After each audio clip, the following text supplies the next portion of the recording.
하나님의 말씀 신약성경 고린도후서 13장 5절의 말씀입니다. 신약성경 300페이지가 되겠습니다.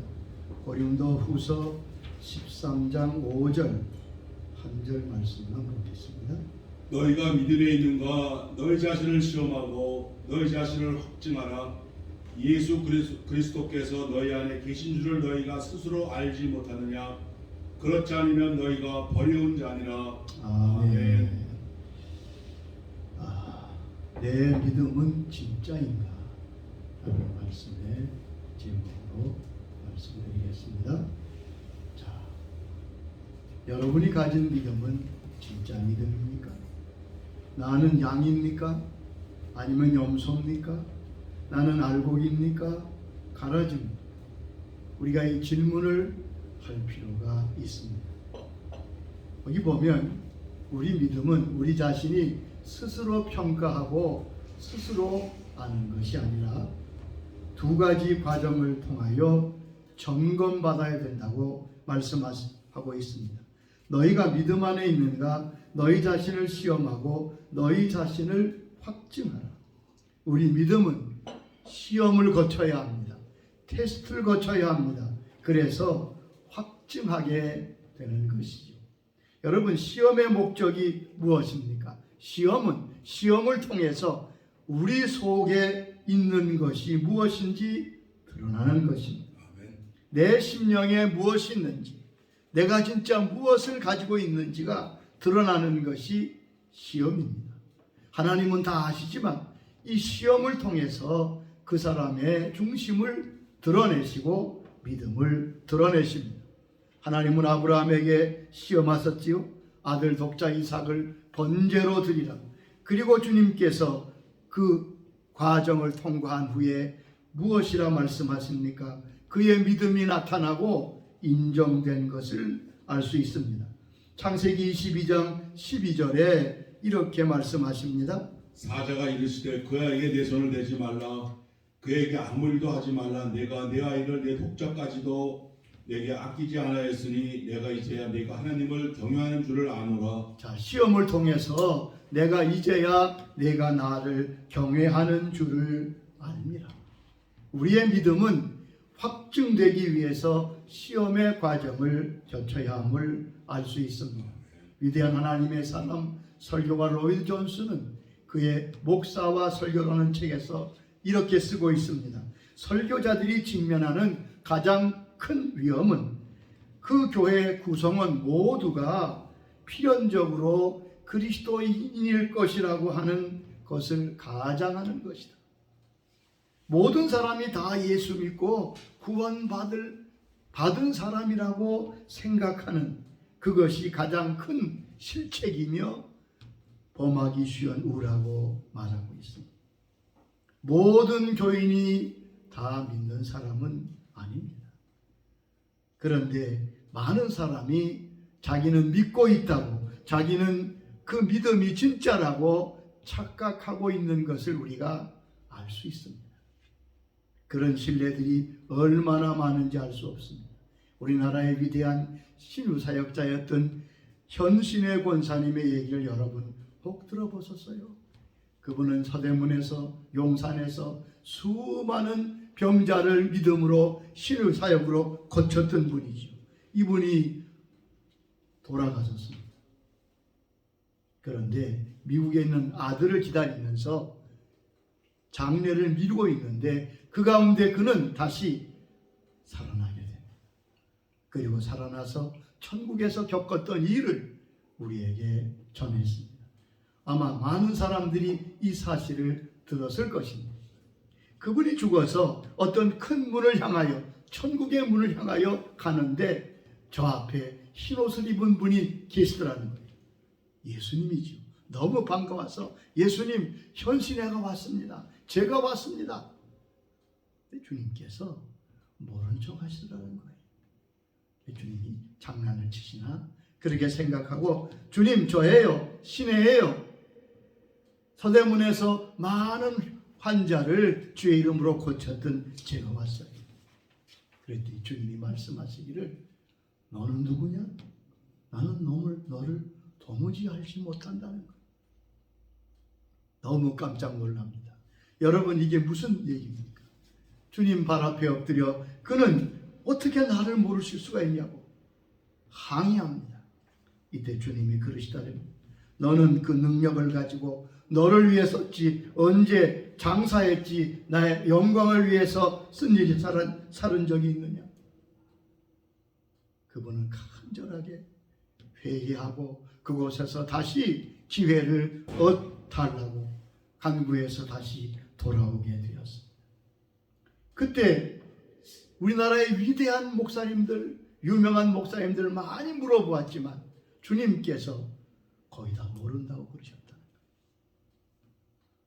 여러분, 이것은 무엇을 말합니까? 조나단 에드워드는 미국이 낳은 세계적인 신학자요, 대각성운동의 선구자. 그는 신학자입니다. 그는 위대한 신앙가입니다. 하나님을 잘 섬기는 견고한 사람입니다. 그런데 그가 그의 고향 교회에서 23년을 목회하다가 그만 교회에서 쫓겨나게 돼요. 어떻게 이런 일이 있을 수 있겠어요?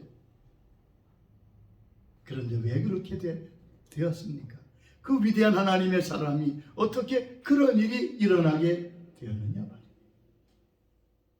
그분이 쓴 글에 보면 그가 목회했던 교회에 깊은 근심이 있었던 걸 알 수 있습니다. 아무리 생각해도 자기 교인 가운데 많은 수가 하나님의 사람들이 아닌 것 같은 거예요. 저들이 신앙 고백도 잘하고 신앙생활도 잘하는 것 같고 봉사도 잘하고 사회생활도 손색이 없는데 목사님이 볼 때 아무래도 그 사람들이 예수 믿지 않는 사람 같아요. 천국에 들어갈 사람이 많지 않은 것 같아요. 그래서 그분은 교인들을 점검하면서 그 교인들의 믿음의 성격을 나누었다고 합니다. 그 당시에는 한 달에 한 번 이상씩 성찬식을 할 때인데 목사님이 참으로 믿음으로 감격하고 신앙에 확신이 서는 사람들 외에는 성찬에 참여시키지 않았던 것. 성찬에 참여시키지 못하니까 그 사람들이 분개해서 그 사람 목사님에 대해서 하나님 여러 가지 반기를 들었던 거라고 역사는 기록하고 있습니다. 여러분, 그런 일이 수년 동안 계속되면서 결국 그 목사님은 그 교회에서 사임하게 되었습니다. 여러분, 구원의 길은 좁은 길입니다. 누구나 다 구원받을 수 있다고, 아니 나는 구원받았다고 생각하는 것이 그저 어느 확신도 없이 증거도 없이 맹목적으로 그렇게 생각하는 경우가 우리 가운데 대부분입니다. 근데 주님의 말씀을 한번 들어보세요. 마태복음 7장 13절에 주님께서 이렇게 말씀하십니다. 좁은 문으로 들어가라. 멸망으로 인도하는 문은 크고 그 길이 넓어 그리로 들어가는 자가 많고 생명으로 인도하는 문은 좁고 길이 협착하여 찾는 이가 적음이라. 자, 좁은 길로 들어가라고. 좁은 문, 천국으로 가는 길은 좁고 협착하여 찾는 이가 어떻다고요? 적다고요. 누가복음 13장 23절 24절에도 주님이 말씀하십니다. 어떤 이가 여쭤오되 주여 구원을 받는 자가 적으니까 그들에게 이르시되 좁은 문으로 들어가기를 힘쓰라. 내가 너에게 이르노니 들어가기를 구하여도 못하는 자가 많으니라. 좁은 문으로 들어가기를 힘쓰라. 들어가고 싶어도 들어가는 자가 많지 않다고 말씀했습니다. 여러분, 여러분의 생각처럼 구원받고 천국 가는 사람이 많지 않습니다. 이걸 여러분 기억하세요. 내 믿음이 진짠가 한번 점검해 보아야 합니다. 플라시보라고 하는 책이 있습니다. 여러분 기회가 되면 한번 읽어보세요. 미국 남침례교를 35년 동안 목회했던 하버드 피트만 목사님이 자기의 신앙 여정을 쓴 글이, 거기에 이런 내용이 나옵니다. 그분은 동맥이 파열되어 사경을 헤매고 죽음의 순간에 닥칠 때가 있었습니다. 그리고 그 죽음의 순간에 천국문까지 갔다가 온 자기의 간증을 그 글에서 쓰고 있습니다. 많은 사람들이 천국으로 들어가는데 그분은 천국에 들어가지 못하고 천사의 인도로 천국문 옆에서 천국가 들어가는 사람들을 보게 되었습니다. 모든 많은 사람들이 천국에 들어가는데 한 사람 한 사람씩 주님의 영접을 받들어낸 거예요. 그런데 그가 지켜보는 가운데 한 50명의 사람들이 구원을 받습니다.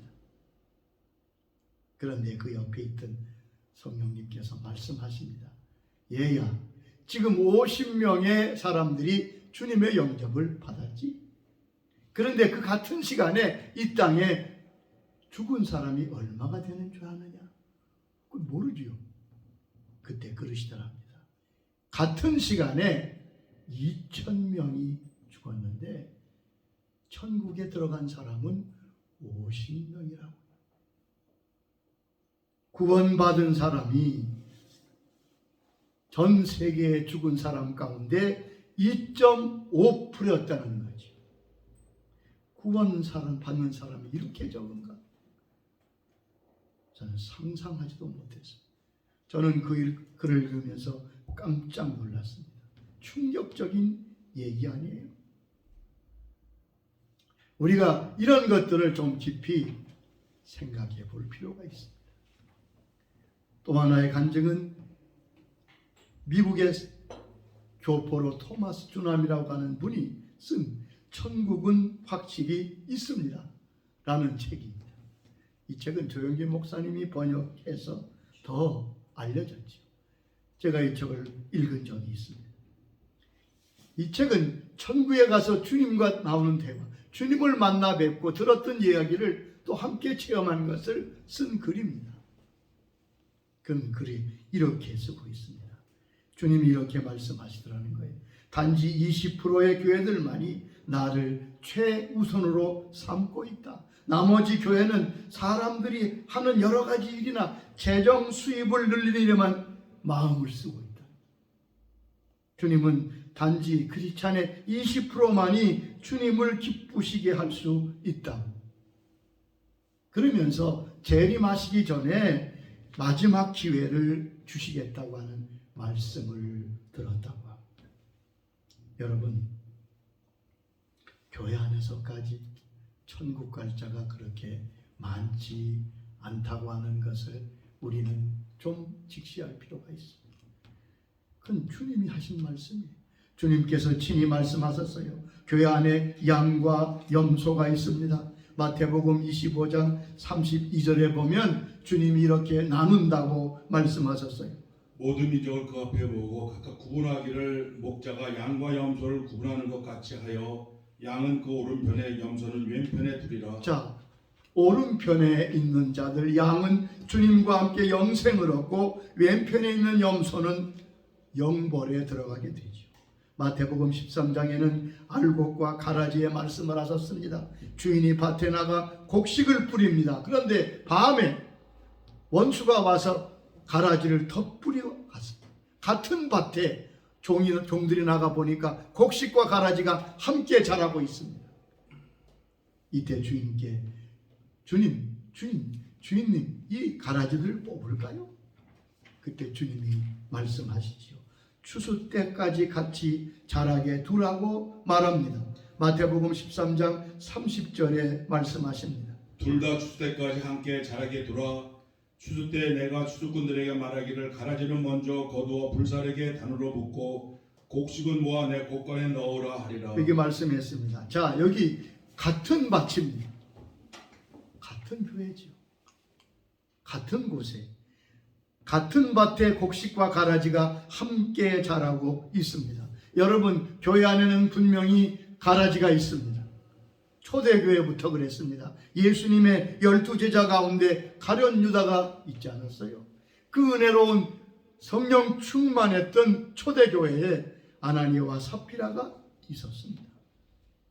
그리고 추수 때까지 이 둘이 함께 자라게 됩니다.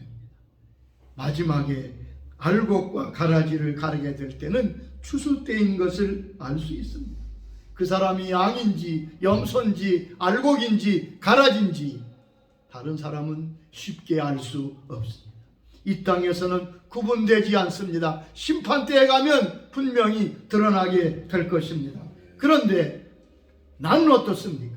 나도 심판대까지 가봐야 되겠어요? 아니지요. 내가 양인지 염소인지 알곡인지 가라지인지 나는 진짜인지 가짜인지 그 자신은 알고 있어야 되는 것입니다. 오늘 여기 분명히 고린도후서 13장 5절에 우리 믿음은 시험되고 확증돼야 된다고 말씀하십니다.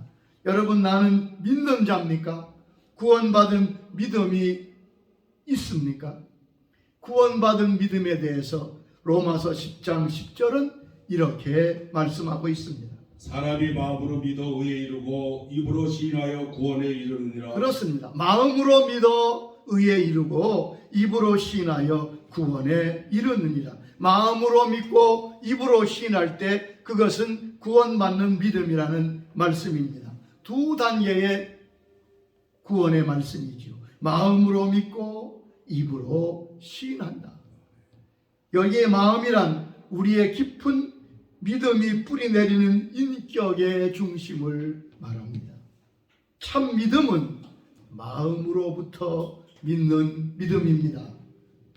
그렇기 때문에 주님을 영접하라고 얘기하면서 입으로 먼저 고백시키고 그러면 당신은 구원받았습니다 라고 하는 사형리식 전도는 아주 많은 위험을 내포하고 있는 것. 먼저 마음으로 믿어야 됩니다. 마음으로 믿고 입으로 시인할 때 그 믿음이 구원의 믿음이라고요. 마음으로 믿지 않고도 얼마든지 입으로 시인합니다. 쉽게 말해서 지적 동의는 참 믿음이 아닙니다. 구원받는 믿음이 아닙니다. 나는 예수를 믿습니다. 나는 성경의 모든 사실을 믿습니다. 그건 믿는 게 아니에요, 여러분. 믿는다고 말하는 게 믿음이 아닌 것을 잊지 말아야 됩니다. 먼저 마음으로 믿고 입으로 시인할 때 구원받는 믿음이 된다고요. 그러면 마음으로 믿는다는 것은 무엇입니까? 마음으로 믿는다는 것이 내용이 무엇입니까? 그것이 바로 오늘 본문 고린도후서 13장 5절의 말씀입니다. 이렇게 말씀했지요. 너희가 믿음 안에 있는가? 너희 자신을 시험하고 너희 자신을 확증하라. 예수 그리스도께서 너희 안에 계신 줄을 너희가 스스로 알지 못하느냐? 그렇지 않으면 너희는 버리운 자니라. 간단합니다. 마음으로 믿는다는 것은 예수 그리스도께서 그 마음에 계시다는 것. 예수님이 내 마음에 계시고 예수님을 모신 마음은 참 믿음의 사람인 것입니다. 그것이 구원입니다. 여러분, 믿음이 무엇입니까? 그러므로 그것은 주님을 영접하는 것입니다. 요한복음 1장 12절에 분명히 가르쳐 주셨습니다. 영접하는 자 곧 그 이름을 믿는 자에게는 하나님의 자녀가 되는 권세를 주셨으니. 자, 예수님을 영접하는 것이 믿는 것이고 믿는다는 것은 주님을 그 심령에 모셔드리는 것을 말합니다. 성경 지식을 가지는 게 아니에요. 그러므로 많은 사람들이 어려서부터 교회 나가서 많은 지식을 알고 성경의 모든 내용을 내가 인정하고 승인하면 믿음인 줄 아는데 아니요. 그렇지 않습니다. 그것은 역사적인 믿음일 뿐입니다. 진짜 믿음은 내 마음속에 예수님이 계셔야 합니다. 그러므로 너희 스스로 만약에 너희 마음속에 주님이 계시지 않다면 그건 거짓 믿음이라고 말씀하고 계심을 알 수 있습니다. 지적 동의는 하나님의 진리와 성경에 대한 지적 동의를 믿음으로 여기는 이 잘못된 생각으로부터 탈피해야 됩니다. 주님 그분을 성령으로 말미암아 주신 성령으로 오신 그 주님 그분을 내가 모시는 겁니다. 자기 안에 주님이 계신지 안 계신지는 누가 압니까? 자기가 알잖아요.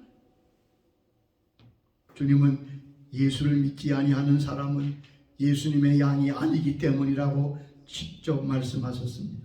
요한복음 10장 26절에 이렇게 말씀하셨습니다. 너희가 내 양이 아니므로 믿지 아니하는도다.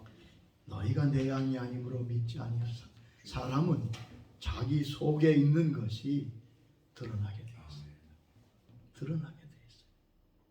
평상시 모릅니다. 그러나 결정적인 순간이나 인종 때 가면 진짜 가짜가 드러나는 거예요. 일본의 한 교회에 아주 믿음 좋은 할머니가 계셨다. 특별히 이분은 늘 감사해서 감사합니다, 감사합니다. 별명이 감사 할머니. 누가 봐도 신앙이 좋은 분이에요. 일본의 보기 드문 하나님의 사랑같이. 한 번은 예배가 끝나고 집에 가는데 자기 앞에 자기 집 방향으로 소방차가 가는 거예요. 이상하다. 누가 오는지 불이 났나? 그리고 부지런히 집에 가는데 저 멀리서 보니까 자기 집이 불타고 있는 거예요. 자기 집. 소방차가 지금 자기 집으로 가고 있는 중이에요. 이 할머니가 너무 놀라서 펄썩 주저앉으며 한다는 말이 그렇더랍니다. 나무 간수는 무슨. 이 웃을 일이 결코 아닙니다, 여러분. 제가 교회를 섬기며 목회해 보니까 진짜 중요한 순간이 되고 사건이 생기면 임종시에는 그 중심이 드러나게 되더란 말이에요. 여러분 마음으로 주님을 믿으십니까? 모셔드리셨습니까? 여러분 심령에 주님께서 계십니까? 그렇다면 그는 참 믿음의 사람. 하나님은 이 참 믿음의 사람이 구원받고 영생에 이른다고 말씀하셨습니다. 요한복음 3장 16절에 이렇게 말씀했지요. 이는 저를 믿는 자마다 멸망하지 않고 영생을 얻게 하려 하심이라. 이는 저를 믿는 자마다. 이렇게 읽을 때 여러분 마음속에 이런 내용으로 읽으시기 바랍니다. 이는 저를 영접하는 자마다, 주님이 그 심령에 계신 자마다 멸망치 않고 영생을 얻게 된다. 내가 입으로 그저 믿습니다. 그게 믿음이 아니에요, 여러분. 요한복음 3장 36절에도 말씀하셨습니다. 아들을 믿는 자에게 영생이 있고 아들을 순종하지 아니한 자는 영생을 보지 못하고 도리어 하나님의 진노가 그 위에 머물러 있느니라. 아들을 믿는 자에게 영생이 있고, 즉 주님을 영접한 자는, 주님이 그 심령에 있는 자는 영생을 얻었습니다. 그런데 그 뒤를 잘 보세요. 아들에게 순종하지 아니하는 자는 영생을 얻지 못한다. 앞에는 믿는다고 하고 뒤에는 순종한다로 말씀합니다. 여러분, 그러므로 참 믿음은 순종을 동반하는 겁니다. 순종하지 않는 건 믿지 않는 거예요, 여러분. 믿음은 내 속에 있는 거지만 순종은 믿음의 표현입니다. 그러므로 내가 주의 말씀에 순종하고 있을 때 비로소 나는 믿는 자가 되는 것입니다. 또한 믿음으로만 하나님을 기쁘시게 할 수 있다고 성경은 말씀합니다. 히브리 11장 6절에 말씀하셨습니다. 믿음이 없이는 하나님을 기쁘시게 하지 못하나니 하나님께 나아가는 자는 반드시 그가 계신 것과 그가 자기를 찾는 자들에게 상 주신 이심을 믿어야 할지니라. 믿음이 없이는 기쁘시게 할 수 없다고요. 이가 꼭 명심하세요. 하나님은 우리 믿음에만 역사하십니다. 믿음에만 반응하십니다. 성경에 보세요. 내 믿음이 어디 있느냐? 믿음대로 될지어다. 믿음으로 주님을 기쁘시게 하기도 하고 믿음 없음을 슬퍼하시기도 하신 것을 알 수 있습니다. 믿음이 없이는 기쁘시게 할 수 없다고. 다른 모양으로, 다른 형태로, 다른 것으로 우리는 주님을 기쁘시게 하는 게 아닙니다. 하나님을 기쁘시게 하는 건 내가 주님을 영접한 참 믿음으로만이 하나님을 기쁘시게 할 수 있습니다. 세 번째의 믿음은 세상을 이기는 것입니다. 참된 믿음은 세상을 이기는 능력이 있다고 말씀하십니다. 놀라운 말씀 아니에요? 우리가 이 큰 세상, 대단한 세상을 이기는 것이 우리 속에 있는 믿음이라. 요한일서 5장 4절 5절에 이렇게 말씀했습니다. 무릇 하나님께로부터 난 자마다 세상을 이기느니라. 세상을 이기는 승리는 이것이니 우리의 믿음이니라. 예수께서 하나님의 아들이심을 믿는 자가 아니면 세상을 이기는 자가 누구냐? 여기 보면 믿는 자는 세상을 이긴다고. 이 말씀을 잘 생각해 보세요. 어떻게 믿는 자가 세상을 이기겠습니까? 믿는 자는 누구라고요? 예수님을 그 마음에 모신 자. 자, 우리 속에 계신 예수님, 내가 뭐 힘 있는 게 아닌데 나는 주님을 모시고 계십니다. 그 주님이, 내가 모신 주님은 누구십니까? 하나님이시잖아요. 이 우주를 지으신 분이에요. 그래서 요한일서 4장 4절에 이렇게 우리가 이길 수 있는 증거를 말씀합니다. 자네 너희는 하나님께 속하였고 또 그들을 이겼으니 이는 너희 안에 계신 이가 세상에 있는 자보다 크심이니라. 그렇죠. 아멘. 우리 속에 너희 안에 계신 이가 세상보다 크지 않느냐? 아멘. 그렇죠. 그래서 우리가 이기는 겁니다. 그러므로 참 믿음의 사람은 세상을 이길 수밖에 없어요. 왜냐하면 내 힘이 아니라 내 속에 계신 그분이 세상보다 크시기 때문에. 이것이 참 믿음의 사람입니다. 여러분, 다시 한번 질문합니다. 여러분의 믿음은 진짜입니까? 여러분 주님 모시고 하나님의 자녀가 되었습니까? 우리는 스스로 우리 자신을 시험하고 확증해야 할 것입니다. 가짜와 진짜는 참 구분하기 어려워. 진짜 다이아몬드와 가짜 다이아몬드 너무 똑같아서 우리 일관으로 우리 보통 사람은 구분하기 어렵습니다. 근데 쉽게 구분하는 방법이 있다잖아요. 그것을 물에 넣으라. 물에 넣으면, 물에 집어넣으면 진짜 다이아몬드는 물 속에서도 반짝거립니다. 빛을 발합니다. 조금도 변하지 않습니다. 그러나 가짜는 물에 집어넣으면 곧 빛을 잃어버립니다. 여러분, 구원은 하나님의 은혜로 받는 것입니다. 그러나 우리의 믿음의 반응이 필요합니다. 우리 스스로 오늘 주신 말씀을 기억합시다. 나는 진짜 믿음의 사람인가? 이것은 천국과 지옥을 가르는 겁니다, 여러분. 이 땅에서 성공 실패가 중요한 게 아니잖아요. 나는 진짜 믿음의 사람인가? 그것은 너희 자신 스스로 시험하고 확증하라고 말씀하셨습니다.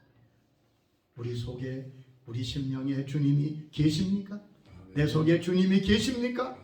그리고 그 주님이 계시다면 주님 중심으로 그리고 주님께 순종하며 살 수밖에 없을 것입니다. 내 믿음은 진짜인지 주님 앞에 점검받고 그 믿음을 확실히 그 믿음 위에 굳게 서서 승리하는 우리 모든 주의 자녀들이 될 수 있게 주의 이름으로 축원합니다. 아멘. 주님 감사합니다. 우리에게 믿음을 주셔서 감사합니다. 오늘 고린도후서 13장 5절의 말씀처럼 우리가 참 믿음의 사람인지 우리 속에 주님을 모시고 있는지 우리 한 사람 한 사람이 우리 자신의 믿음을 시험하고 점검하여 참 믿음의 사람 모두 양이 되고 알곡이 되는 은혜가 있도록 이 귀한 시간 말씀 듣는 각 사람에게 성령님 말씀하여 주시옵소서. 아멘. 예수님의 이름으로 기도드리옵나이다.